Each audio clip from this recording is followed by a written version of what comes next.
The most underpaid player from every club in the Premier League, Part 4. Starting out with Nottingham Forest, we have Elliot Anderson on a mere £40,000 compared to the rest of the squad. You have players like Willy Bolly earning the same, and he is nowhere near the quality and potential of Elliot Anderson. Came in from Newcastle. This is obviously his original deal. Since then, he wasn't exactly, like, he had promise, and he was brought in like a weird kind of transfer. It was 40 mil, but we give you 15 back in terms of other players. So it was like, I think maybe even 15 mil he was whenever you actually bring it down to the bare bones of what the transfer was.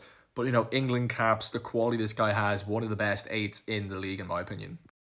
Who overall have a pretty decent wage bill, of course, coming up from the Championship. Put one of their starting strikers, Wilson Isidore, on 25k a week, whenever there's the likes of Masuaku on 55k a week. I think he is definitely underpaid in terms of the rest.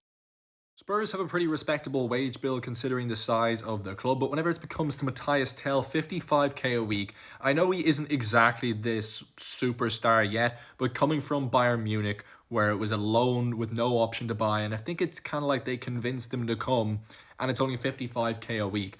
He was, a £40 million transfer, 35, but the option to buy for him was 60, a very, very big talent across Europe, and comes in for only 55k a week.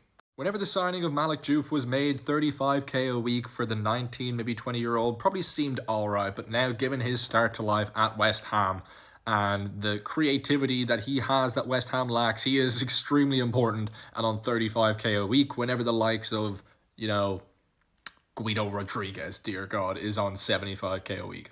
And rounding up the last of the Premier League, we have Rodrigo Gomez at Wolves, a guy who looks like possibly their only chance of creation or scoring goals. I could also go with Fer Lopez. The two of them being on 25k a week is a bit of a joke considering, Fer Lopez, big transfer win, pretty much the Cunha replacement, and then Rodrigo Gomez, a guy who I think is technically from their academy or was more than likely bought from somewhere in Portugal. But yeah, two pretty important players and not getting what they deserve.